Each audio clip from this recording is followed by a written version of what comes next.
సత్యం రాజేష్ గారు ఇప్పుడు కొత్తగా యాక్ట్ చేస్తున్న మూవీ పొలిమేర 3.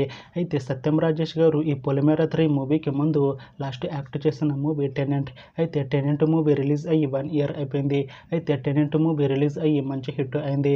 అయితే టెనెంట్ మూవీతో సత్యం రాజేష్ గారికి ఒక మంచి హిట్ వచ్చింది. అయితే సత్యం రాజేష్ గారు టెనెంట్ మూవీ రిలీజ్ తర్వాత 1 ఇయర్ టైం గ్యాప్ తీసుకొని ఇప్పుడు మళ్ళీ ఈ పొలిమేర 3 మూవీలో యాక్ట్ చేస్తున్నారు సత్యం రాజేష్ గారు. చూడాలి సత్యం రాజేష్ గారికి ఈ పొలిమేర 3 మూవీతో కూడా ఒక మంచి హిట్ తనకి వస్తుందా లేదా అనేది మనం ఈ పొలిమేర 3 మూవీ రిలీజ్ అయ్యాక చూడాలి. అయితే పొలిమేర 3 మూవీ టీం ఇంతకు ముందే 2 పోస్టర్స్ని విడుదల చేసింది. అయితే వాటికి మంచి రెస్పాన్స్ వచ్చింది. అయితే ప్రస్తుతం పొలిమేర 3 మూవీ టీం షూటింగ్లో బిజీగా ఉన్నారు.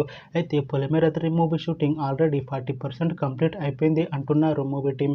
అయితే పొలిమేర 3 మూవీ టీం మాత్రం చాలా కాన్ఫిడెంట్గా ఉన్నారు. ఈ మూవీ మంచి సస్పెన్స్ థ్రిల్లర్ హిట్ అవుతుంది అంటున్నారు. అయితే పొలిమేర 3 మూవీని 2026లో రిలీజ్ చేసేలా ప్లాన్ చేస్తున్నారు మూవీ టీం. చూడాలి పొలిమేర 3 మూవీ రిలీజ్ అయ్యాక మంచి హిట్ అవుతుందా లేదా అనేది మనం ఈ పొలిమేర 3 మూవీ రిలీజ్ అయ్యాక చూడాలి. Thanks for watching this video friends. మీకు ఈ వీడియో నచ్చితే ఈ వీడియోని లైక్ చేయండి. ఇంకా ఇలాంటి మూవీ అప్డేట్స్ కోసం ఈ ఛానల్ని సబ్స్క్రైబ్ చేసుకోండి.